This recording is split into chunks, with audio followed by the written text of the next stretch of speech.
Isang napakainit na pagbati sa lahat ng ating mga mahal na listeners na patuloy sumusubaybay at nakikinig sa ating kwento ngayon. Sa sandaling to, halina't sumama sa isang kakaiba, puno ng tawanan at paboritong kwentong romance comedy na tiyak magpapakilig at magpapasaya sa inyong mga araw. Sit back, relax at mag-enjoy habang sabay-sabay nating binubuksan ang pinto patungo sa buhay ng ating pangunahing bida. Sa mundo kung saan bawat minuto'y may katumbas na kumikislap na alahas, mamahaling sasakyan at walang katapusang kasiyahan, doon umiikot ang buhay ni Celestine Celine Montenegro. Sa edad na 23, tila nasa ilalim ng kanyang mga paa ang buong mundo. Walang party sa pinakasikat na club sa Bonifacio Global City ang magsisimula nang wala siya. Walang signature bag ng Chanel, Hermes o Dior ang lalabas sa merkado nang di mo nadadaan sa kanyang mga kamay. Si Celine, hindi naman masamang tao. Hindi siya nangaapi ng kapwa at hindi rin siya yung tipong mayabang na nangmamata ng mahihirap. Masyado lang talaga siyang sanay sa luho at sa kaginhawaan ng buhay. Ang pera para sa kanya ay parang hangin lang na paulit-ulit humihinga at ang paggastos parang likas na bahagi ng kanyang araw-araw na sistema. Nasa gitna siya ng pagpili ng gagamiting sapatos para sa pupuntahang party habang dalawang personal stylist ang abala sa pag-aayos ng kanyang buhok at makeup. Biglang bumukas ng malakas ang pinto ng kanyang napakalaking walk-in closet. Nilumano ng kanyang ama, si Victor Montenegro. Matalim ang mga mata nito, nakakrus ang mga braso at baka sa mukha ang matagal nang tinitiis na galit. "Palabas ka na naman, Celestine?" Malamig at baritonong boses ng kanyang ama na nagpatahimik sa mga stylist. Di man lang kumurap si Celine habang tinitingnan sa salamin ng kanyang sarili. Pinalitan ng suot na kulay rosas na heels ng mas kumikislap na kulay pink. "Of course, Dad. It's Friday night. Birthday ng isa sa mga friends ko at nag-reserve kami ng buong VIP section sa fort. Why? Don't tell me gusto mong sumama. I can totally ask them to add one more bottle of champagne for you." "Di ako nakikipagbiroan sa'yo," mariing sabi ni Victor habang humahakbang papalapit. "I have tolerated this behavior for 5 years, Celine. Natapos mong college pero wala kang ginawa kundi maglustay ng pera. Panahon na para maging responsible ka. Nakipag-usap ako sa pamilya Valmont. Nagkasundo kami na kailangan ninyong magpakasal ng anak nilang si Lucas para sa negosyo at para na rin magkaroon ng direksyon ang buhay mo." Agad napatayo si Celine galing sa kanyang upuan. Halos maipatong ang dalawang kamay sa kanyang bewang habang nakataas ang isang kilay. "Wait, what? Arranged marriage? Dad, what century are we living in? 1800s? Ayoko. I am too young, too pretty, and too single para itali lang sa isang lalaking baka hindi ko man lang kilala. Absolute no." "Final na ang desisyon ko, Celestine," pinal na sabi ng kanyang ama bago tumalikod at lumabas ng kwarto. Ngunit si Celine ay si Celine. Sanay siyang nakukuha lahat ng gusto niya at hindi siya papayag na diktahan ng kanyang buhay. Nagsenya siya sa kanyang mga stylist na umalis na. Nang makalabas ang mga ito, mabilis nang kinuha ang kanyang maliit na designer pouch. Dumaan sa secret exit ng kanilang mansyon patungo sa garahe at palihim na sumakay sa kanyang sports car. Lumabas siya ng gate na tila walang nangyari at mabilis pinatakbo ang sasakyan patungo sa pinakamalaking club sa lungsod. Buong gabi siyang sumayaw, umiinom ng mamahaling alak at nakipagtawanan sa kanyang mga kaibigan. Para sa kanya, bawat patak ng alak at bawat beat ng musika, simbolo ng kanyang pagre-rebelde. Akala niya matatakasan niya ang galit ng kanyang ama sa pamamagitan ng pagwawalang bahala dito. Madaling araw na nang bumalik si Celine sa kanilang mansyon. Bahagya pa siyang pagod at pagewang-gewang habang hawak ang kanyang mga sapatos sa isang kamay upang di gumawa ng ingay. Dahan-dahan niyang tinulak ang malaking pinto ng sala, ngunit sa pikit matang sandali biglang umilaw ang buong malaking chandelier sa gitna ng silid. Nakatayo sa gitna ng hagdanan si Victor Montenegro, nakasuot pa rin ang kanyang formal na suit habang nakatitig sa kanya ng walang kaimik-imik. Napatigil si Celine. Mabilis na inayos ang kanyang tayo at binigyan ng isang matamis ngunit pilit ng ngiti ang kanyang ama. "Oh, Dad, gising ka pa pala. Don't tell me hinihintay mo talaga ako. Sweet naman." "Tapos ka na sa kalokohan mo." Walang kasing lamig na wika ni Victor. "Dad, technically hindi pa. May party pa mamayang gabi at may pool party pa sa linggo." Pambabaliwala ni Celine habang pilit na humahakbang pataas sa hagdan. "Wala ka ng pera." Muling sabi ng kanyang ama na naging dahilan upang matigilan siya sa kalagitnaan ng hagdan. Lumingon si Celine, bahagyang natawa. Excuse me? Wala ng credit card, wala ng kotse, wala ng allowance at higit sa lahat, wala ka ng choice. Sunod-sunod na pahayag ni Victor habang inilalabas ang isang folder mula sa kanyang hawak. I blocked all your bank accounts 10 minutes ago. Your cards and are declined. The keys to all your cars have been turned over to the driver. Starting today, 0 ka. Nanlaki ang mga mata ni Celine. Agad kinuha ang kanyang cellphone para tingnan ang kanyang online banking app. Lumingon sa kanya ang malaking pulang text, account frozen. Dad, are you crazy? Sigaw ni Celine. Tuluyan nang nawala sa kalasingan. How am I supposed to buy my coffee? How am I supposed to live? Mabubuhay ka sa pamamagitan ng sarili mong pagod, sabi ni Victor. Ipapadala kita sa probinsya. Magtatrabaho ka roon sa mansyon ng pamilya Valmont, hindi bilang isang bisita at lalong hindi bilang spoiled heiress na si Celeste. Magtatrabaho ka doon bilang isang kasambahay? Natawa ng malakas si Celine ngunit walang nakikitang kaunting biro man lamang sa kanyang mga mata. A maid? Me? A Montenegro cleaning toilets and wiping tables. Dad, hilarious joke. Sobrang benta. Hindi to biro, Celine. Kung gusto mong bumalik lahat ng meron ka, ang mga card mo, ang mga kotse mo, ang kalayaan mo, patunayan mo na kaya mong mabuhay ng walang lahat ng yon sa loob ng 3 buwan. Kapag sumuko ka o umalis ka ron, tuluyan kitang tatanggalan ng pamana at wala ka nang babalik ang buhay dito. Tahimik na umalis si Victor, iniwan si Celine na nakatayo sa gitna ng napakalaking sala. Kinabukasan, hindi makapaniwala si Celine sa kanyang kinatatayuan. Nawala ang kanyang komportableng kama, nawala ang kanyang personal chef, at nawala ang kanyang mamahaling lifestyle. Sa halip, nakatayo siya ngayon sa gitna ng isang maalikabok at sementadong daan sa lalawigan. Sa harap niya ay nakatayong isang napakalaki, lumang mansyon na gawa sa bato at kahoy, napapaligiran ng matataas na puno at malawak na bakuran. Hawak niyang isang maliit na kulay rosas na maleta, ang tanging bagay na pinapayagan siyang dalhin ng kanyang ama na naglalaman lamang ng ilang pares ng simpleng damit. Ito na yon? Bulong ni Celine sa sarili habang tinitingnan ang dambuhalang mansyon ng mga Valmont. Huminga siya ng malalim, inayos ang kanyang oversized sunglasses. Fine. How hard could being a maid be? Magpupunas lang naman siguro ng mesa at magsisilbi ng tsaa. Easy peasy. Gagawin ko to para sa mga credit cards ko. Ngunit sa paghakbang niya patungo sa malaking pinto ng mansyon, hindi niya alam na ang dating buhay na puno ng karangyaan ay formal lang natapos. Ang kanyang mga signature dress at mamahaling alahas napalitan ng isang simpleng uniform ng kasambahay. Ang kanyang walang katapusang gimmick ay napalitan ng mabibigat na gawaing bahay at ang kanyang kalayaan hawak na ngayon ng pamilyang may-ari ng mansyong iyon at ng isang lalaki na hindi pa niya nakikilala. Sumadsad ang kulay rosas na maleta ni Celine sa semento nang bitawan niya ito ng walang kaawa-awa. Hinanap niya ang napakalaking pintuan ng Valmont Mansion habang nakataas ang kanyang oversized sunglasses. Sa panlabas na anyo, mukha siyang isang Hollywood celebrity na naghahanap ng 5 bituing resort. Ngunit sa loob-loob niya, pakiramdam niya ay pinadala siya sa isang pamparusa at liblib na kampo. Huminga siya ng malalim, inayos ang kanyang maikling damit at pumasok ng may buong kasiguraduhan. Pagpasok niya sa napakalaking hall, hindi niya may kakaila. Namangha siya sa ganda ng arkitektura, ang matataas na kisame, ang mga mamahaling antigong muebles at ang naglalakihang chandelier. Subalit hindi siya namangha dahil ngayon lamang siya nakakita ng ganon. Sanay siya sa ganon karangya sa kanilang sariling bahay. Ang nagpataas ng presyon ng kanyang dugo ay ang isang pait na katotohanan. Hindi siya pumunta rito para mag-relax or uminom ng wine. Pumunta siya rito para maglinis.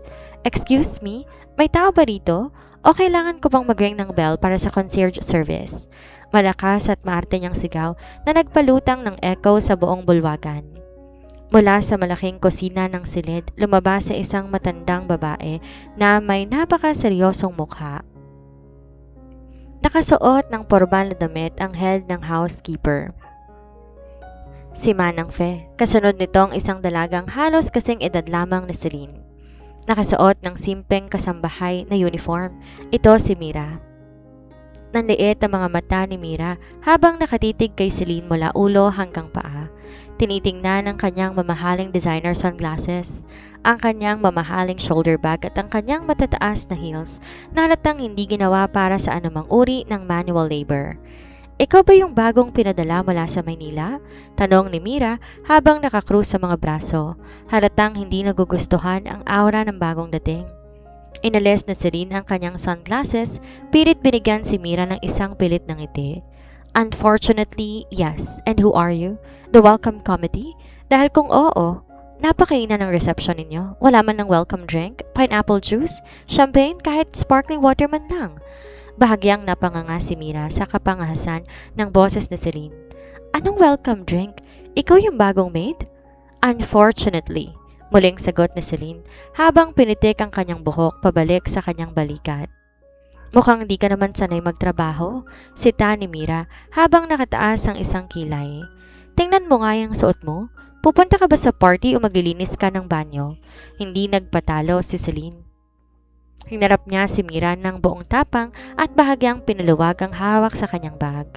Hindi talaga ako sanay, kaya nga siguro tinawag akong maid, hindi manager. But don't worry, my presence here is purely temporary. Kapag natapos ang 3 buwan ko rito, babalik na ako sa totoong buhay ko habang ikaw, well, magpapatuloy ka sa pag-aayos ng mga unan dito. Nalaglag ang panga ni Mira sa labis na pagkagulat. Walang sino mang kasambahay sa buong mansyon ang nakapagsalita ng ganoon sa kanya. Agad nag-init ang dugo ni Mira kay Celine. Makinig ka sa akin, baguhan? Singhal ni Mira habang tinuturo ang daliri sa mukha ni Celine. Dito sa mansyon ng mga Valmont walang prinsesa. Lahat tayo dito nagtatrabaho at siguraduhin mong marunong kang humawak ng walis dahil kapag nakita kong nagmamaganda ka lang rito, isusumbong kita kay Manang Fe. Oh please, don't put your finger at me. Hindi yan pantay sa manicure ko. Pambabaras ni Celine habang tinitingnan ang sariling mga kuko na kulay pastel pink. Tama na yan, sigaw ni Manang Fe na pumuputol sa pagitan nila ng salita. Humarap ang matanda kay Celine ng may malamig na tingin. Celestine, tama ba? Dito sa bahay na to, pantay-pantay ang lahat ng nagnanais kumain at tumira. Hubarin mo yung mga alahas mo, alisin mo yung salamin mo at magpalit ka ng uniform. Mira, ituro mo sa kanya ang silid ng mga kasambahay at ibigay mo ang kanyang mga gawaing bahay ngayong gabi. Opo, Manang Fe, sagot ni Mira nang may tagumpay ng ngiti sa kanyang mukha. Lumingon siya kay Celine. Halika na, prinsesa. Napasunod sa Celine na walang nagawa. Dinala siya sa isang maliit ngunit malinis na silid sa dulo ng mansyon. Pagkaabot sa kanya ng uniform, isang simpleng itim na damit na may puting apron. Halos masuka sa Celine sa kulay at tabas nito.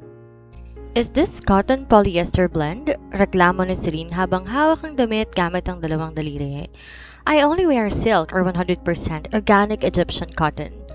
Isuot mo yan kung ayaw mong maglinis na nakahubad, sigaw ni Mira bago tuluyang bagsakan siya ng pinto. Pagkalipas ng kalahating oras, lumabas si Celine na suot ang uniform. Mabilis niyang naisip ang mga salita ng kanyang ama bago siya umalis ng bahay. Kung gusto mong bumalik lahat ng meron ka, patunayan mo na kaya mong mabuhay nang wala lahat ng yon. Pumikit si Celine ng mahigpit. Kaya ko to. Para sa credit card, para sa Porsche, para sa mga bag. 3 buwan lang to. Subalit ang realidad ng kanyang parusa ay agad na lumantad ng gabing yon. Inatasan siya ni Mira ang linisan ng napakalaking dining hall. Isang napakahabang silid na may hapagkainan na gawa sa mahogany na kayang magpaupo ng 20 tao, kasama ang naglalakihang salamin at pader gawa sa mamahaling kahoy. Siguraduhin mong makintab yan bago magmadaling araw, utos ni Mira habang nakasandal sa pinto at nagmamasid. Kapag may nakita kong ni isang patak ng alikabok, uulitin mo mula sa umpisa. Maglinis ka na lang din kaya kaysa mag-supervise dyan. Baka mas mabilis tayong matapos. Sagot ni Celine hawak ang isang pamunas at spray bottle. Tinalikuran siya ni Mira habang tumatawa ng mahina. Naiwan mag-isa si Celine sa napakalaking dining hall. Nagsimula siyang magpunas. Makalipas lamang ang 50 minuto, basang-basa na siya ng pawis. Gulo-gulo ang maayos na buhok. Ramdam na ramdam niya ang sakit ng kanyang likod. Di na siya kailanman naglakad ng walang sapatos sa buong buhay niya at ngayon kailangan niyang lumuhod sa malamig na sahig para punasan ang ilalim ng mesa. I hate this. I hate Dad. I hate this house. I hate Mira. I hate everyone. Bulong ni Celine habang mabilis na nagpupunas ng kahoy. Nang biglang, crack! Tumama ang kanyang kanang hintuturo sa matalim na gilid ng mga dekorasyon ng mesa. Napatigil si Celine. Dahan-dahan niyang tinaas ang kanyang kamay patungo sa kanyang mukha. Nanlaki ang mga mata sa matinding sindak. Ang kanyang mamahaling gel manicure, ang kulay pastel pink na kukong pinagawa pa niya sa paborito niyang salon sa Greenbelt bago maganap ang lahat ng to ay nabali ng tuluyan sa gitna. Napatitig si Celine sa kanyang nasirang kuko. Nanggigigil ang kanyang mga labi, nanginginig ang kanyang mga balikat at sa kauna-unahang pagkakataon mula nang ipadala siya sa probinsya naramdaman niya ang pag-iinit ng kanyang mga mata. Muntik siyang maiyak ng malakas habang nakaluhod sa malamig na sahig ng dining hall. Hindi dahil sa matinding pagod sa paglilinis, hindi rin dahil sa panggagalaite kay Mira o sa kanyang ama, kundi dahil nasira ang pinakamagandang manicure ng kanyang buhay. No! No! Hikbi ni Celine habang tinititigan ang nabaling kuko. It took 2 hours to cure this jolted under the UV light. Victory, my nail artist will literally cry if he sees this. Niyakap niya ang kanyang mga tuhod sa gitna ng napakalaking dining hall. Napapairap sa hangin, hawak ang kanyang nasirang daliri. Sa gabing yon, nalaman ni Celine na ang buhay sa probinsya ay hindi lang basta parusa. Ito ay ang impyerno mismo na nakadamit sa anyo ng isang lumang mansyon. Sumapit ang kasunod na gabi na tila may kakaibang tensyon na nagpakaba sa buong mansyon.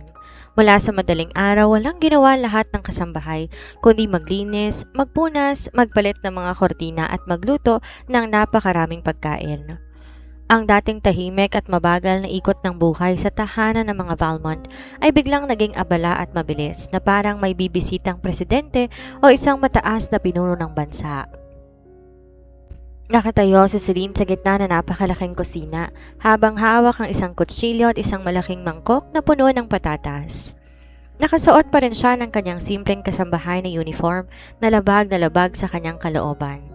Bahagyang nakataas ang magkabila niyang arm sleeve upang di madumihan, habang ang kanyang muka baka sa matinding pagkabagot. Sa tabi niya ang ibang mga kasambahay ay hindi magkandatuto sa pag-aayos ng kanilang mga buhok, paglalagay ng kaunting lip tint at pagpapaganda sa harap ng maliit na salamin ng kusina.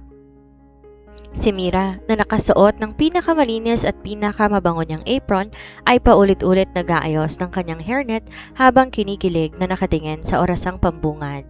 Ano ba yan? Pwede bang dahan-dahan naman kayo sa paggalaw? Para kayong mga bubuyog na nawala ng sariling bahay.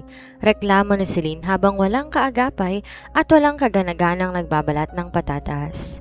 Ang hugis ng kanyang binabalatang patatas ay pa-hexagonal na dahil sa kawalan niya ng kasanayan sa paggamit ng kutsilyo. Dumingon si Mira sa kanya na may patuyang ngiti.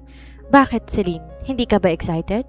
Ngayong gabi na ang uwi ni Sir Lucas, ang nag-iisang tagapagmana ng pamilya Valmont.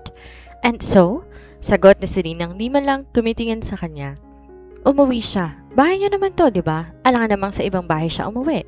Bahagyang napasinghap ang ibang mga kasambahay sa sagot niya.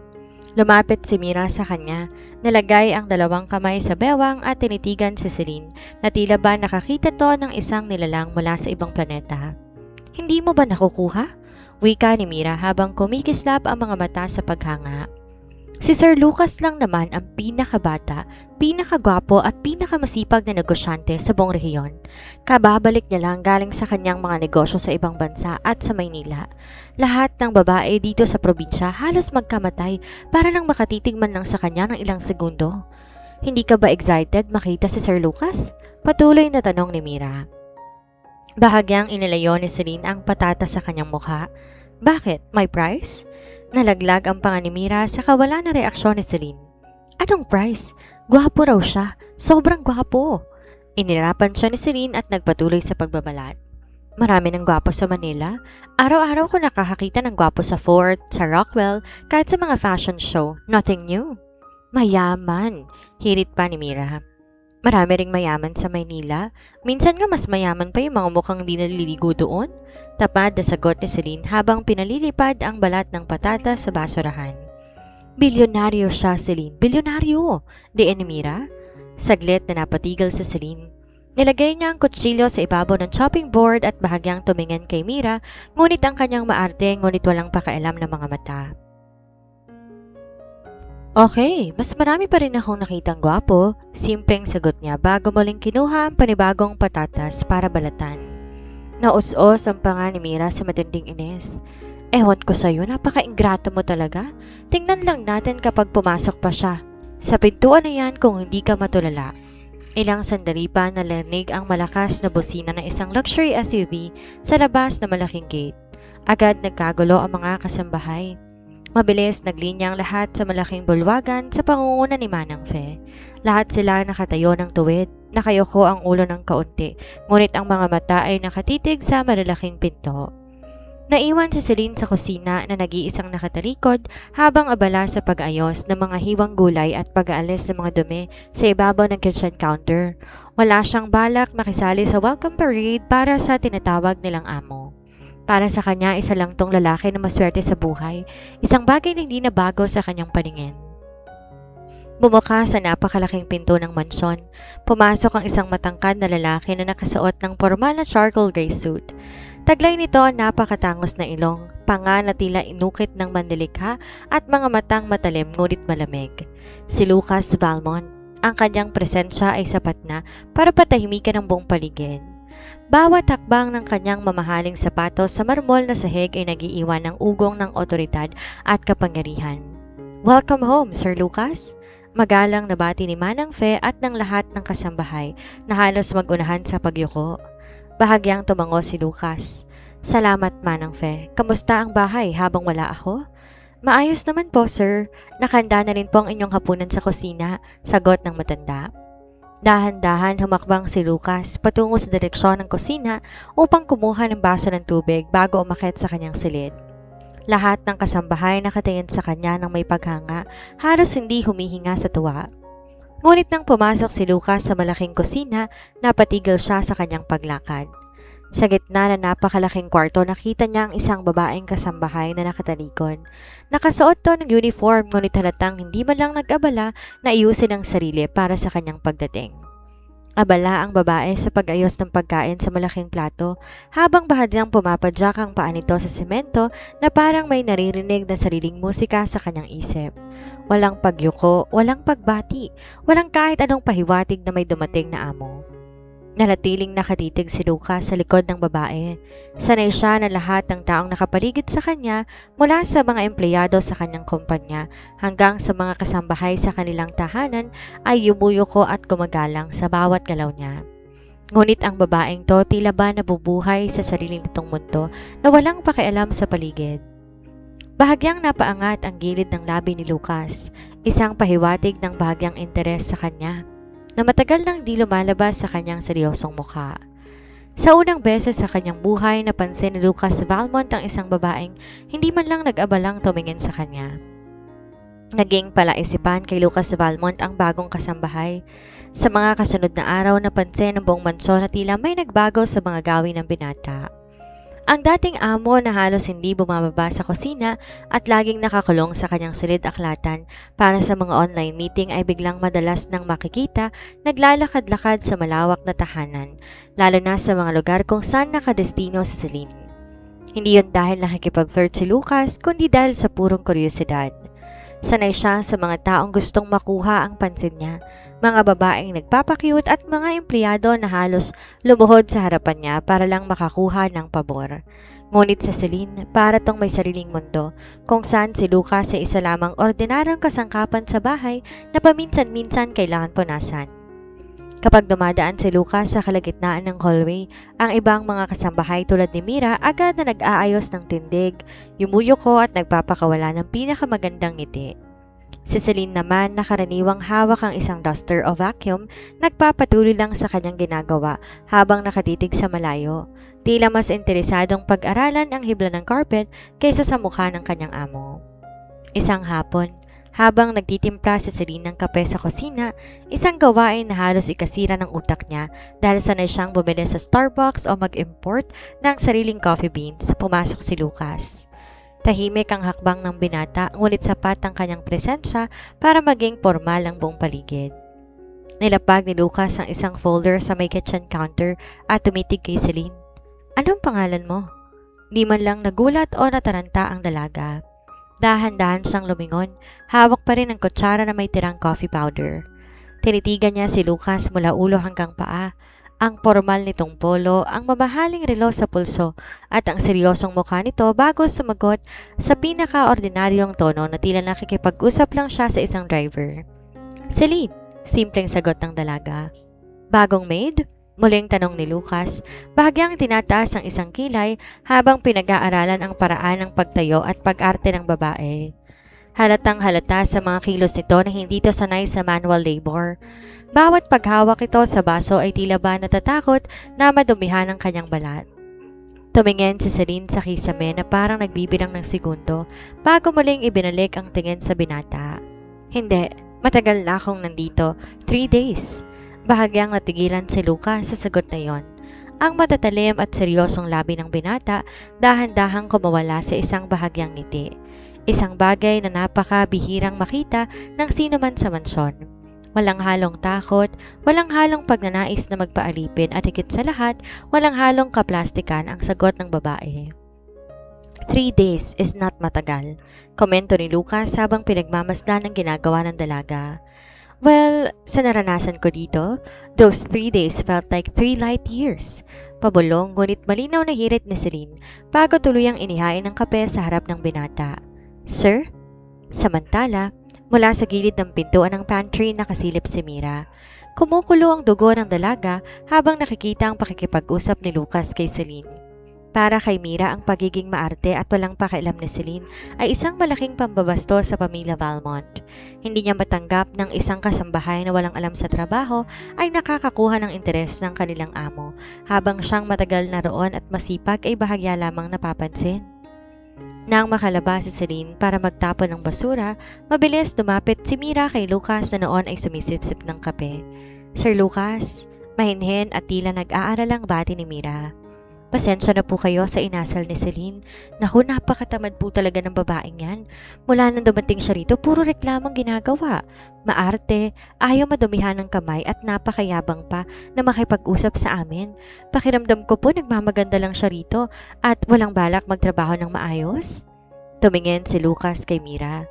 Malamig ang kanyang mga mata habang pinakikinggan ang mga sumbong nito. Ganun ba?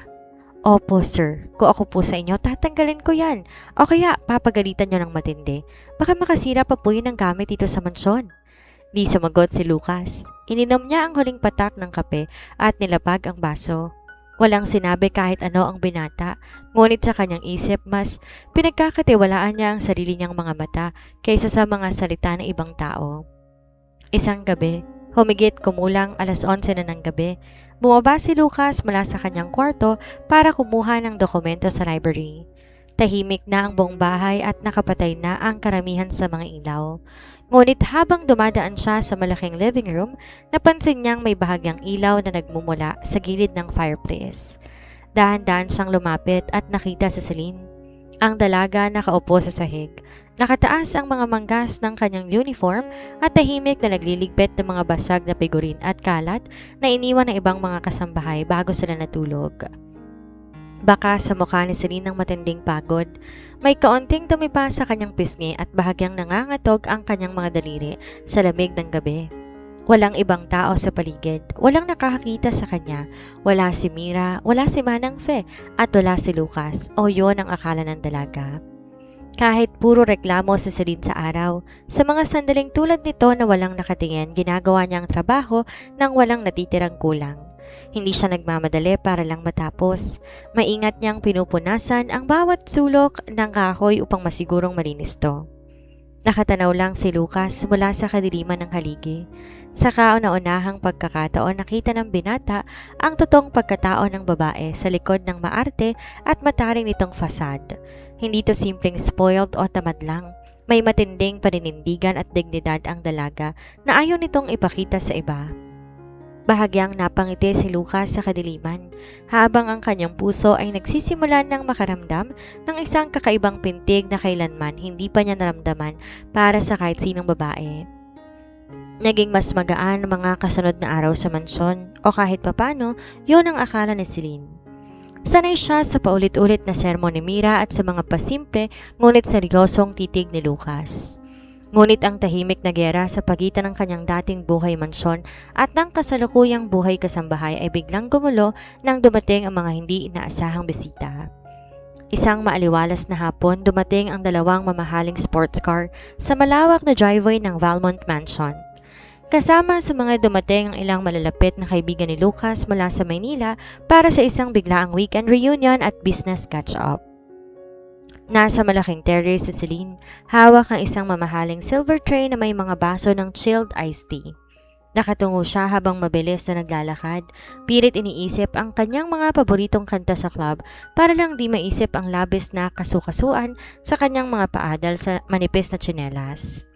Dito nyo na lang ilagay ang mga inumin, miss? Utos ng isa sa mga kaibigan ni Lucas na nakaupo sa mga outdoor lounge sofa.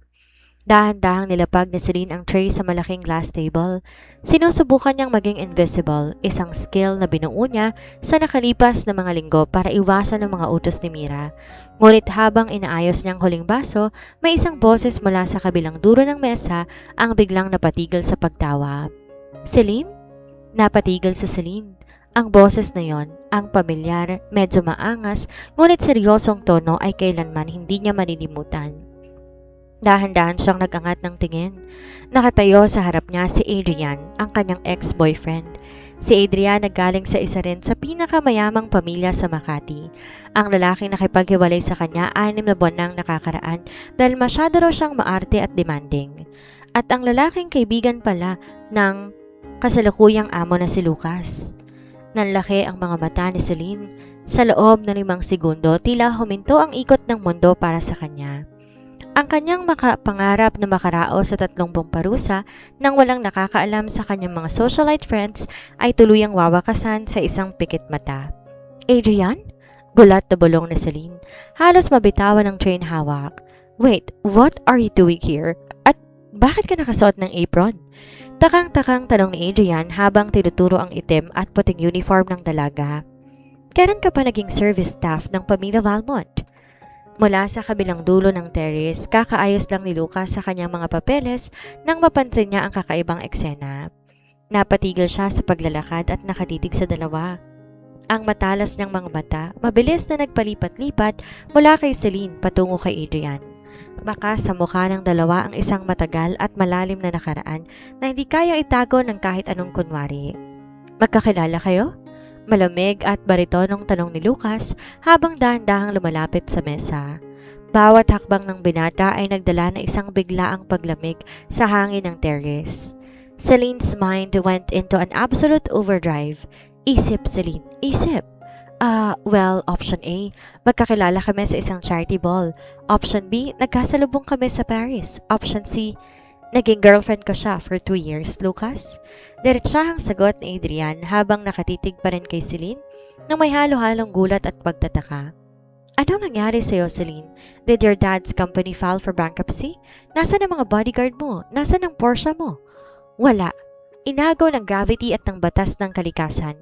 Ines na pabulong na sagot ni Celine habang pilit tinatago ang kanyang mukha sa likod ng maliit na tray. Can you please be quiet? Hindi to press conference. Mabilis na nagbago ang reaksyon sa mukha ni Lucas. Ang dating seryosong kuryosidad ay pinalitan ng isang madilim, matigas at hindi maipaliwanag na ekspresyon. Tumingin si Lucas kay Celine, pagkatapos ay kay Adrian. Bahagyang humigpit ang hawak ni Lucas sa kanyang mga daliri. Adrian, sumama ka muna sa loob. May kailangan lang akong itanong sa kasambahay tungkol sa hapunan. Utos ni Lucas sa malamig na tono na walang sino man sa kanyang mga kaibigan ang nangahas na sumuway. Nang makapasok ang iba sa malaking sala, naiwan si Celine at Adrian sa gilid ng garden hall habang maingat na nag-uusap ng mabilis. So, pinadakalag dito ng dad mo para magpakumbaba. Pabulong na tawa ni Adrian, bagaman bakas pa rin ang gulat. Celestine Montenegro, cleaning toilets? This is the plot twist of the century. Tumahimik ka, Adrian. Kapag may nakakilala pa sa akin sa iba mong mga kasama, isusumpa talaga kita. Banta ni Celine habang tinuturo ang kanyang hintuturo na meron pa ring bahagyang sira sa kuko. At wag na wag mo tong ipagsasabi kahit kanino. Mula sa ikalawang palapag ng balkonahe, nakatayo si Lucas. Nakatingin siya sa dalawa habang nag-uusap sa garden. Nakikita niya kung paano lumalapit si Adrian kay Celine at kung paano hindi lumalayo ang dalaga. Ang kanyang dibdib nagkaroon ng isang kakaiba at nakatutulig na kirot. Isang bagay na hindi niya kailanman naramdaman para sa kahit sinong babae. Selos? Hindi. Ayaw niyang tanggapin. Ang pamilya Valmont ay hindi nagsiselos sa isang dating kasintahan. Nang gabing yon, matapos ang hapunan at matapos sumalis sa mga bisita patungo sa pampublikong clubhouse ng bayan, bumaba si Lucas sa kusina. Nadatnan niya si Celine na nag-iisang nagpupunas ng malaking gawaan ng pastry. Ang mukha ng dalaga halatang pagod at ang kanyang mga kilos ay mas mabagal kaysa sa karaniwan. Lumapit si Lucas, tumayo sa kabilang dulo ng counter. Hindi siya nagsasalita. Nakatingin siya ng diretsyo sa ginagawa ng dalaga. Ang kanyang mga braso nakakrus sa kanyang dibdib, ang kanyang panga ay nakakuyom.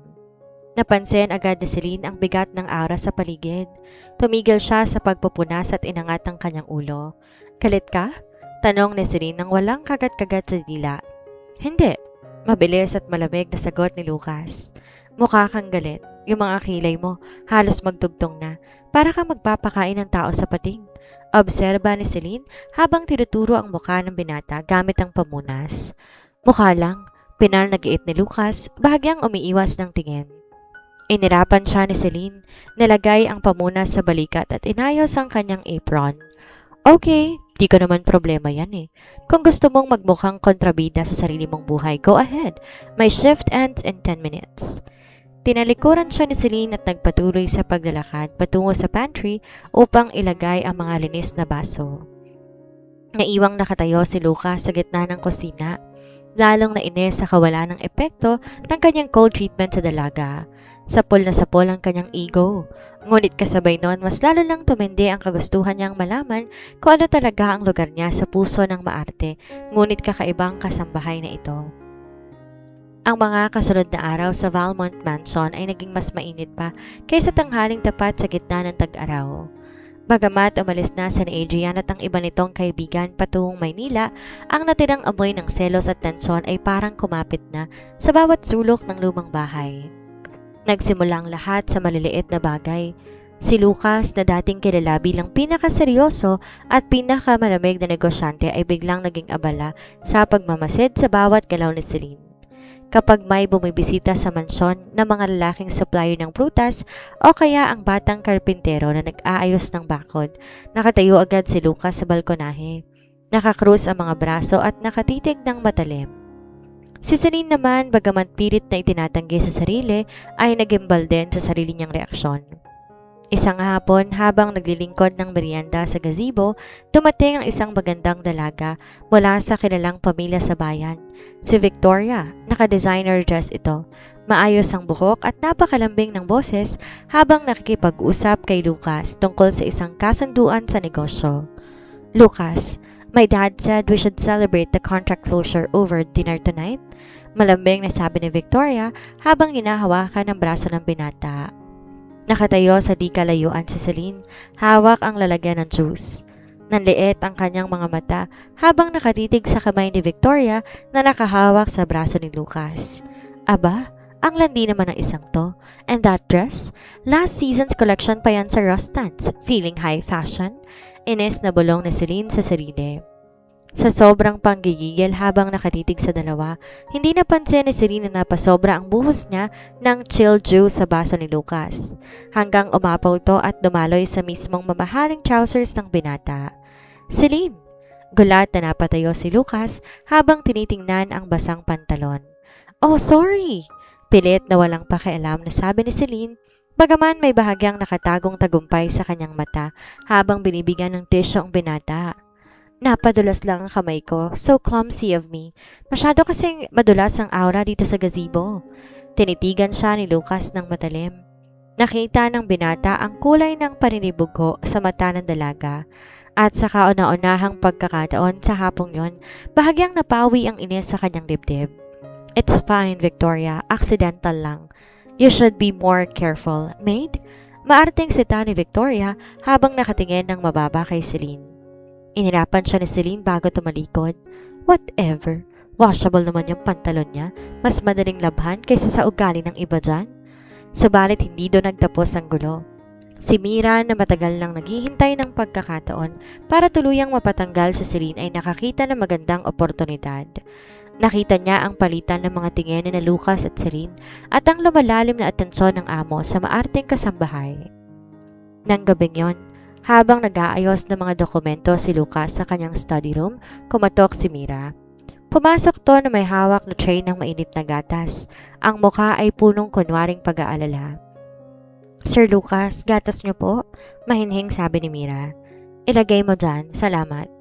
Walang lingon na sagot ni Lucas habang nakatitig sa laptop. Hindi agad umalis si Mira. Nag-alangan siya bago muling nagsalita sa isang pabulong at malungkot na tono. Sir, wag po kayo magagalit sa akin pero para sa kabutihan din bukas ito ng mansyon. Gusto ko lang po kayong paalalahanan tungkol kay Celine. Napatigil ang mga daliri ni Lucas sa keyboard. Dahan-dahan siyang nagangat ng tingin. Anong meron kay Celine? Kasi po sir, nagipansin ko ginagamit niya yung pagiging inosente at pa-victim niya para lang makuha ang atensyon mo. Sinasadya niya pong maging maarte at nagmamarunong para lang pansinin niyo siya.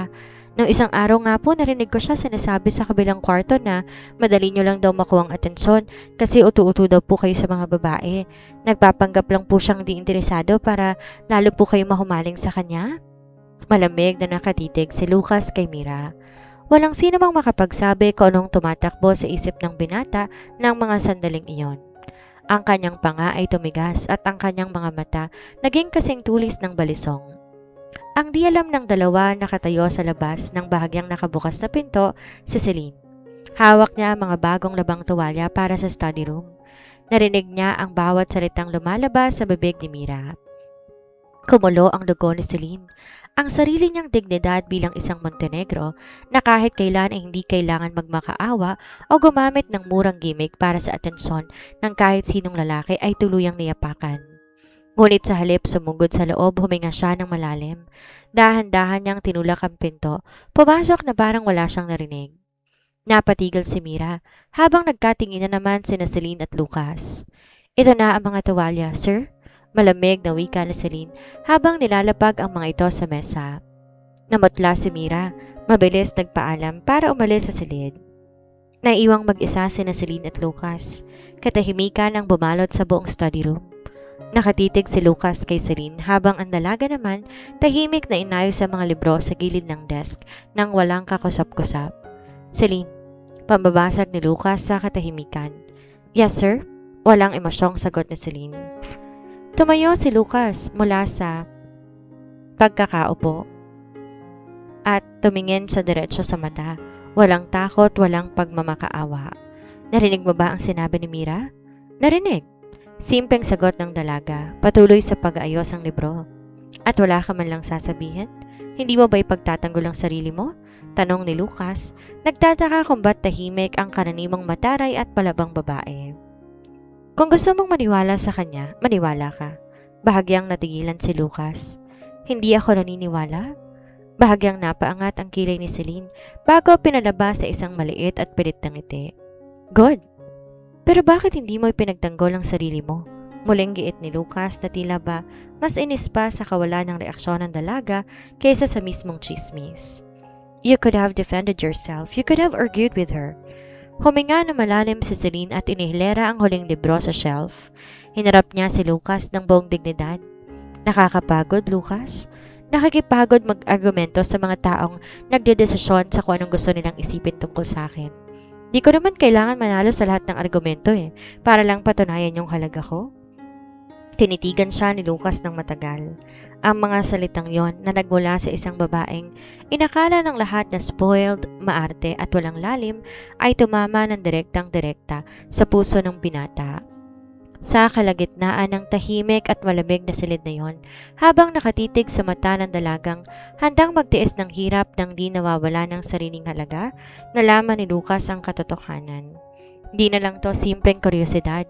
Tuluyan nang nahulog ang kanyang loob sa kanyang maarteng kasambahay. Pagkatapos na mahabang araw ng hindi matapos-tapos na gawaing bahay, umakyat si Celine sa rooftop ng mansyon. Dala niya ang isang tasa ng chamomile tea na panihim niyang tinimpla. Ang hangin sa probinsya tuwing gabi ay malamig at sariwa, malayo sa mausok at maingay na gabi ng Maynila na kinasanayan niya. Sumandal siya sa sementadong balustre habang nakatingin sa malawak na kalangitan na puno ng mga bituin. I miss my walk-in closet. Bulong ni Celine sa sarili habang pilit ginigipit ang kanyang simpleng cardigan. I miss my heels. I miss ordering overpriced avocado toast without anyone judging me. Nangungulila ka na naman sa dating buhay mo? Napasigaw ng mahina si Celine. Halos may tapon ng hawak na tasa nang biglang sumulpot si Lucas mula sa kadiliman ng pinto ng rooftop. Nakasweater ito at mukhang katatapos lang sa trabaho sa kanyang kwarto. Kailangan ba talagang manggulat? Reklamo ni Celine habang hinahawakan ang kanyang dibdib. Saka nakikinig ka ba sa mga pabulong kong hinaing? Violation niya ng privacy ko. Dahan-dahan lumapit si Lucas at tumayo sa tabi niya. Sumandal din to sa balustre, nakatingin sa malayo. Sadyang malakas lang ang boses mo. Kahit nagbubulong ka at saka hindi ba't kasambahay ka, bawal magreklamo sa harap ng amo. Excuse me. Tapos na ang shift ko 30 minutes ago. Sa oras na to, malaya na ako. Pambabara ng dalaga bago humigop ng tsaa. Muling naghari ang katahimikan sa pagitan nila, ngunit hindi to ang uri ng katahimikan na nakakairita. Masarap sa pakiramdam ang malamig na hangin habang tahimik nilang pinagmamasdan ng mga bituin. Namimiss mo ba talaga ang Maynila? Tanong ni Lucas sa mas seryosong tono. Huminga na malalim si Celine at bahagyang tumango. Araw-araw namimiss ko yung pakiramdam na wala akong kailangan patunayan sa kahit kanino. Namimiss ko yung kalayaan ko pero ano? Tumingin si Celine sa kanyang mga kamay na dating napakalinis at laging may manicure, ngunit ngayon may konting sugat at gasgas na mula sa pagtatrabaho. Pero natutunan ko rin namang hindi pala ako mamamatay kapag wala ang mga yon. Dati akala ko pag nawala yung credit card ko, katapusan na ng mundo. Pero nandito pa rin naman ako. Nakakabangon pa rin ako sa umaga. Medyo masakit lang ang likod at sira ang manicure pero buhay pa rin. Napangiti ng bahagya si Lucas habang nakatitig sa gilid ng mukha ng dalaga. Ang mga ilaw mula sa malayo nagbibigay ng kakaibang liwanag sa mga mata ni Celine. Nagbago ka na, wika ng binata. Noong unang araw na nakita kita sa kusina, mukha kang batang napilitan lang pumasok sa eskwelahan. Pero ngayon nakikita ko kung gaano ka katatag. Napatingin si Celine sa kanya, bahagyang naasiwa sa seryosong papuri ng amo. Huwag mo nga akong buluhin. Alam ko naman mukha pa rin akong magandang kasambahay. Dahan-dahan din humarap si Lucas sa kanya.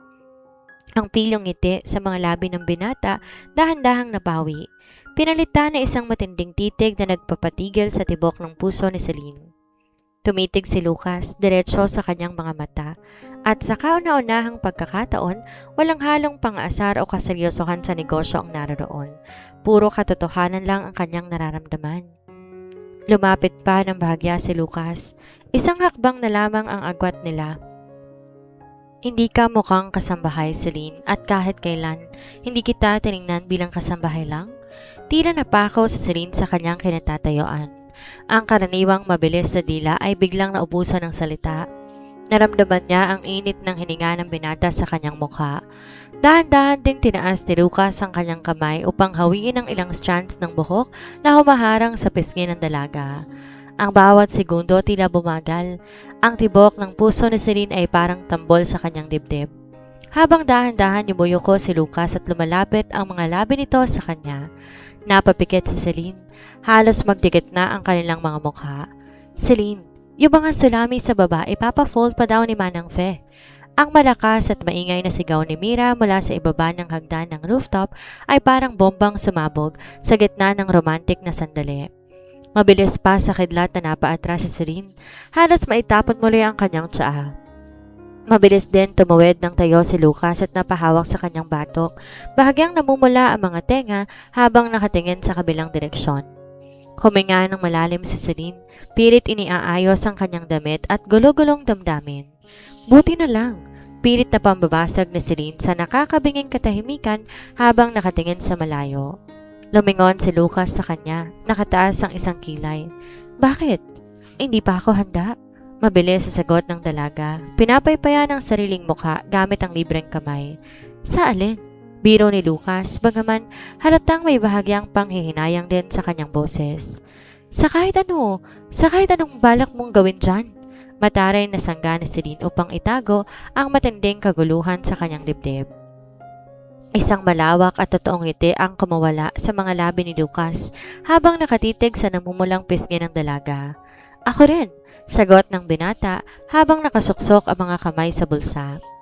Tumingin si Celine sa kanya ng pabalang, ngunit pareho nilang alam sa kanilang mga sarili na nagsisinungaling silang dalawa. Ang bitin na halik na yon ay hindi nagwasak sa kung ano ang meron sa pagitan nila. Mas lalo lamang nitong pinalalim ang apoy na matagal nang nag-aabang na sumabog. Naging abala ang buong mansyon para sa isang napakalaking family dinner. Dumating ang matataas na opisyal at matatandang kamag-anak ng pamilya Valmont mula sa iba't ibang probinsya. Ang malalaking banquet hall ay napuno ng mamahaling mga kubyertos, nagniningning ng mga chandelier at amoy ng mamahaling import na alak. Nakatayo si Celine sa gilid ng silid, nakasuot ng kanyang formal na itim na apron, hawak ang isang silver tray ng mga wine glass. Walang makapantay sa matinding pagod na nararamdaman niya sa buong araw ng paghahanda, ngunit mas mabigat ang nararamdaman ng kanyang dibdib sa mga nakalipas na oras. Habang naglilingkod sa mga bisita, nakita niya si Lucas, nakaupo sa kabisera ng mahabang mesa. Nakasuot to na isang napakagwapong navy blue suit, formal at napakaseryoso. Minsan nagkakatama ang kanilang mga mata at sa bawat tingin ng binata, may kakaibang lambing at lalim na nagpapabilis sa tibok ng puso ni Celine.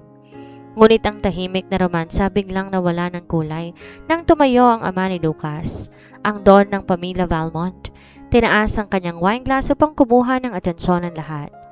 Magandang gabi sa ating pamilya at mga matalik na kaibigan, simula ng matanda habang nakatitig sa lahat ng may ngiti. Ngayong gabi, bukod sa pagdiriwang ng tagumpay ng ating mga kumpanya, may isa pa kaming napakahalagang anunsyo. Isang bagay na matagal na naming pinagkasunduan para sa kinabukasan ng ating pamilya. Tumingin ang Don kay Lucas na nanatiling tahimik at walang reaksyon sa kanyang upuan. Ngayong gabi, opisyal naming ipapakilala ang magiging fiancé ni Lucas. Parang may bombang sumasabog sa tenga ni Celine. Mabilis lumamig ang buong katawan ng dalaga. Ang silver tray na hawak niya bahagyang nanginig, kaya napatitig sa ilang mga bisita sa malapit. Dahan-dahan tumingin si Celine kay Lucas. Nagkatagpo ang kanilang mga mata. Ang binata na natiling tahimik, walang kaimik-imik at walang ginawang hakbang para pigilan ang kanyang ama. Di na makatagal si Celine. Dahan-dahan niyang inilapag ang tray sa pinakamalapit na side table at mabilis tumabas ng banquet hall patungo sa silid aklatan sa ikalawang palapag kung saan walang tao. Kinalimutan niya ang kanyang katayuan bilang kasambahay sa sandaling yon. Ang nasaktan hindi ang maid kundi ang totoong si Celestine Montenegro na nagbukas ng kanyang puso at nagtiwala sa lalaking akala niya ay may kakaibang pagtingin sa kanya. Ilang minutong lumipas, narinig niya ang mabilis na mga hakbang patungo sa library. Bumukas sa napakalaking pinto at pumasok si Lucas. Baka sa mukha ng binata ang matinding pag-aalala at kaguluhan. Celine, tawag nito habang dahan-dahang lumalapit. Hinarap siya ni Celine, ang mga mata ng dalaga nang niningning sa luha, ngunit ang kanyang tindig puno pa rin ng dignidad at galit. May fiancé ka? Diretsahang tanong ni Celine. Ang boses niya nanginginig ngunit puno ng diin. Lumapit pa si Lucas. Sinusubukang hawakan ang kanyang balikat ngunit mabilis na umatras si Celine. Celine, magpapaliwanag ako. Tanong ko lang, Lucas, may fiancé ka? Muling sigaw ni Celine habang pilit pinipigilan ang pagduro ng kanyang luha. Bumuntong hininga si Lucas. Iniiwas ang tingin na ilang segundo bago muling tumitig sa dalaga. Wala akong magagawa. Natawa ng pilit si Celine. Isang masakit at bitter na tawa. Wala kang magagawa. You are Lucas Valmont, decision maker ng sarili mong kumpanya. Kinatatakutan ng mga negosyante pero pagdating sa sarili mong buhay, wala kang magawa? Kagustuhan to ng mga magulang ko, sagot ni Lucas sa mababang boses. At ikaw? Tanong na Celine habang tinuturo ang dibdib ng binata. Anong kagustuhan mo? Gagawin mo lang sinasabi nila? Paano yung nararamdaman mo sa akin? Yung sa rooftop, yung mga tingin mo? Or all those just a joke to you? Di sumagot si Lucas. Nanatili siyang titig sa dalaga. Ang kanyang panga ay nakakuyom sa matinding pagpipigil ng emosyon. Doon tuluyang nasaktan si Celine. Isang patak ng luha ang tuluyang umagos sa kanyang pisngi. I knew it. Kasambahay lang ako rito. Isang laruan para sa'yo habang nababagot ka sa probinsya? Tinalikuran siya ni Celine at naglakad patungo sa pinto. Ngunit bago pa siya makalabas, mabilis siyang hinawakan ni Lucas sa kanyang braso at ibinatak pabalik. Sa isang pikit mata, sinara ng binata ang malaking pinto ng library at kinunsi ito. "Release me!" sigaw ni Celine habang pilit kumakawala. "Bitawan mo ko, Lucas!" "Hindi kita bibitawan!" Galit at maemosyong sigaw ni Lucas. Ang kauna-unahang pagkakataon na nakita siyang nawala ng kontrol sa kanyang sarili. Isipin mo na lahat ang gusto mong isipin. Isipin mong duwag ako, isipin mong wala akong ginagawa, pero wag mong kailanman sasabihing lugar ka lang at laruan sa akin. Mabilis inilapit ni Lucas ang kanyang mukha at tinalikan si Celine ng may matinding pagkasabik at galit. Napatigil si Celine. Ang galit, sakit at matagal nang tinatagong pagkasabik ng dalawa para sa isa't isa ay tuluyan ng sumabog sa silid na iyon. Pilit na lumalaban si Celine nung una, pinalalayo ang binata ngunit ramdam niya ang labis na panginginig ng mga labi ni Lucas at ang matinding higpit ng yakap nito. Tuluyan nang bumigay ang kanyang depensa. Niyakap ni Celine ang kanyang mga kamay sa leeg ng binata at ibinalik ng mas matindi pa. Sa gitna ng libo-libong mga libro at sa ilalim ng malamig na ilaw ng study room, nawala ang boundary sa pagitan ng amo at ng kasambahay. Ang galit ay napalitan ng matinding init ng pagmamahal. Inangat ni Lucas si Celine at tinabi sa ibabaw ng malaking mahogany desk. Nagkalat ang mga papeles at mga panulat. Walang ibang naririnig sa buong silid kundi ang mabilis na paghinga ng dalawa. Ang bawat halik na puno ng pangako at sakit at ang tuluyang pagbibigay nila ng sarili sa isa't isa sa gabing yon. Isang gabi ng pag-ibig na naganap sa gitna ng pinakamalaking kasinungalingan at lihim. Ang liwanag ng umaga na sumisilip sa malalaking bintana ng library ay tila isang matilim na paalala sa naganap kagabi. Nagising si Celine habang nakabalot sa coat ni Lucas. Sa tabi niya ang lalaking pilit niyang kinamumuhian ngunit di niya mapigilang mahalin ay mahimbing pang natutulog. Tinitigan niya ang gwapong mukha nito, malamig, tahimik at ngayon mukhang napaka-inosente. Ngunit ang sakit sa kanyang dibdib ay mabilis na bumalik nang maalala niyang anunsyo kagabi, ang fiancé ni Lucas. Dahan-dahan tumayo si Celine, inayos ang kanyang damit, tahimik na lumabas ng silid nang di gumagawa ng kahit anong ingay. Lumipas ang 2 buwan, ang tensyon sa pagitan ni Celine at Lucas ay lalo lamang lumala. Naging mas malamig si Celine sa binata, pilit iniiwasan ng anumang pagkakataon na makasama to ng mag-isa. Si Lucas naman pilit gumagawa ng paraan para makapag-usap sila, ngunit laging may pumipigil. Ang kanyang ama, ang negosyo at ang pader na itinayo ni Celine sa pagitan nilang dalawa. Ngunit sa nakalipas sa 2 linggo may kakaibang nangyari kay Celine. Araw-araw siyang nagigising na nasusuka. Ang amoy ng gisa sa kusina na dati wala lang sa kanya, biglang nagdudulot ng matinding pagkahilo. Ang kanyang paboritong kape, hindi niya na mahigop ng hindi naduduwal. Isang umaga habang nagliligpit ng mga plato sa kusina, biglang nagdilim ang paningin ni Celine. Mabilis siyang napahawak sa gilid ng mesa bago pa man tuluyang bumagsak ang kanyang katawan. "Celine!" sigaw ni Mira na nagkataong pumasok sa kusina. Sa kauna-unahang pagkakataon, hindi pang lalait ang lumabas sa bibig nito, kundi tunay na pag-aalala habang tinutulungan ang dalagang makaupo. "Anong nangyayari sa'yo? Ang putla-putla mo."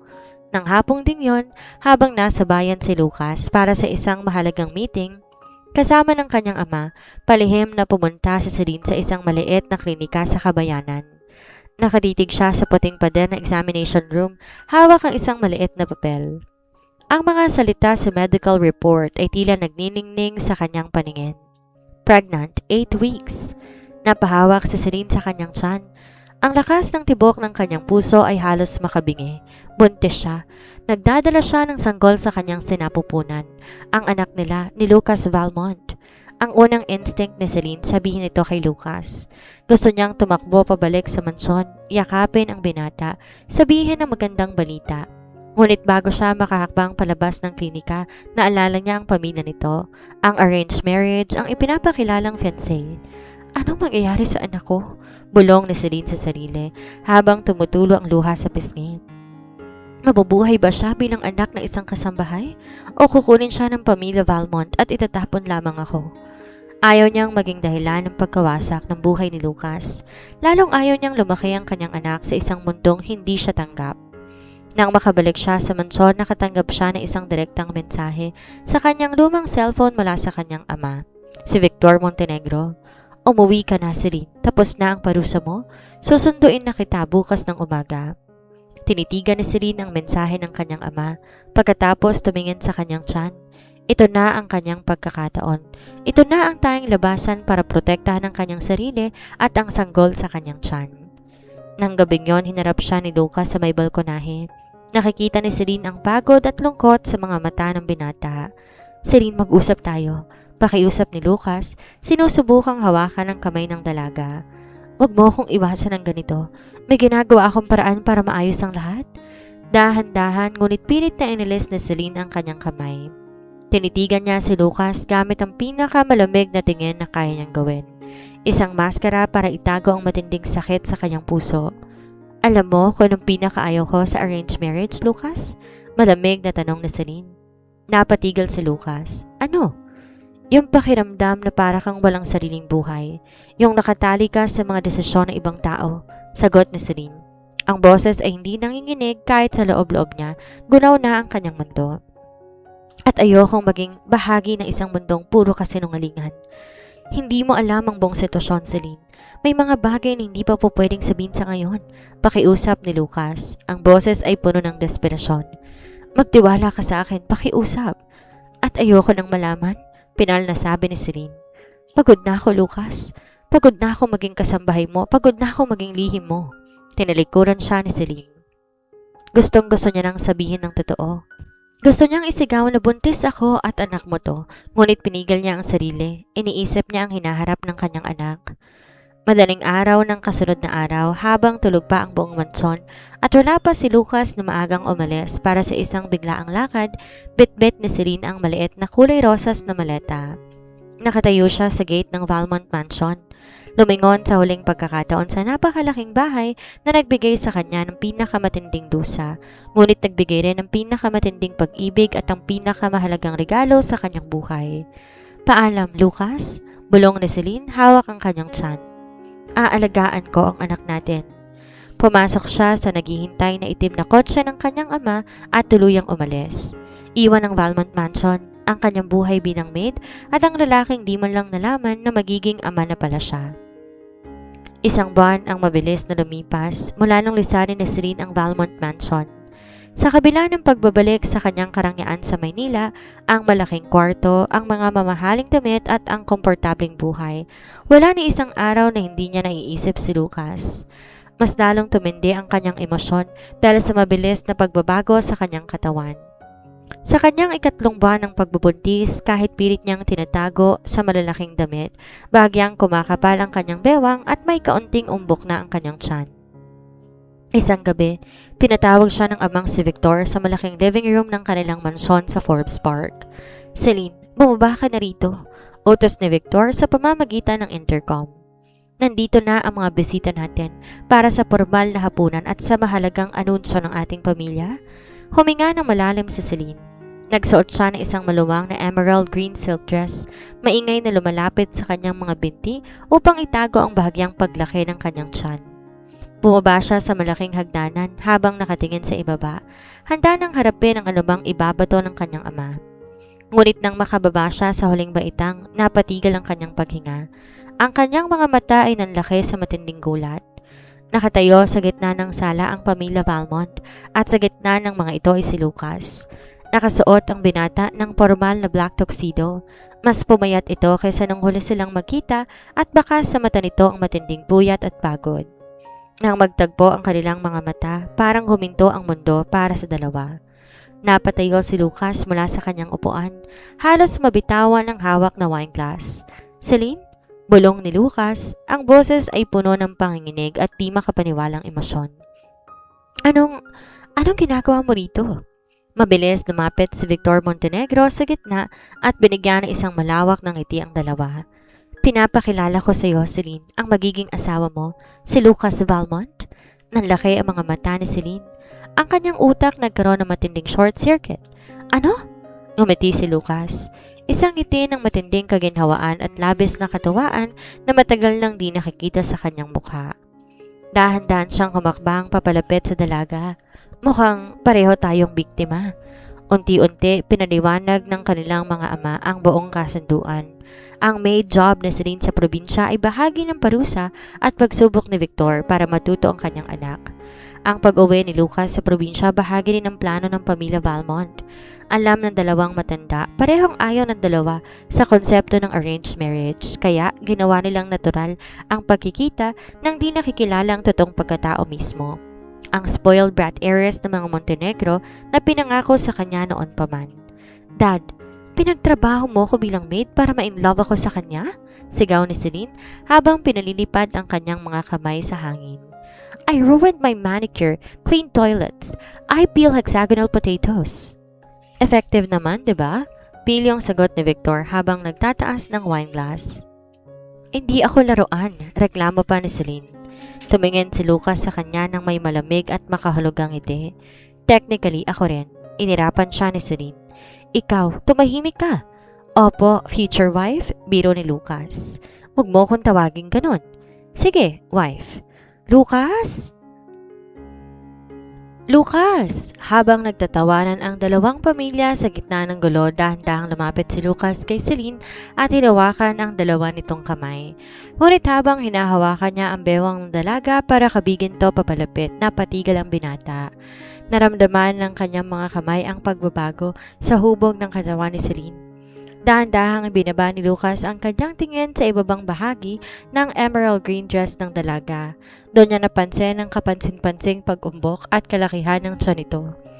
Tumingin si Lucas kay Celine. Ang kanyang mga mata ay nagniningning sa luha na mabilis na nabuo.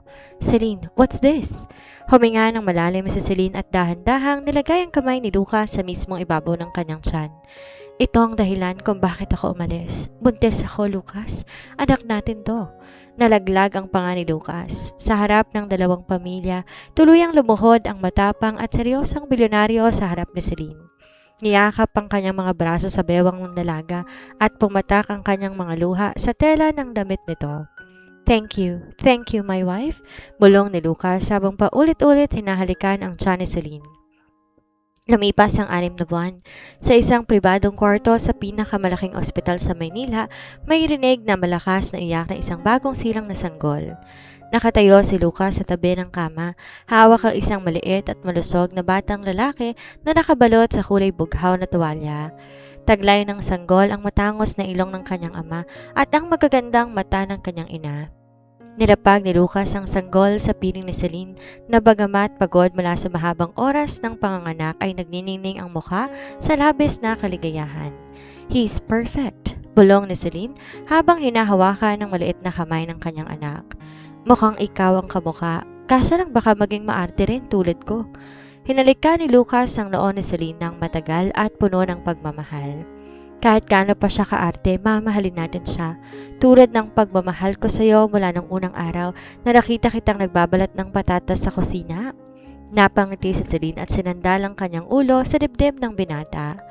Ang dating prinsesang pinarusahan at naging kasambahay, natagpuan na ang kanyang totoong kaharian, hindi sa mamahaling gamit o credit card, kundi sa piling ng lalaking nakalaan para sa kanya at sa kanilang bagong silang na anak.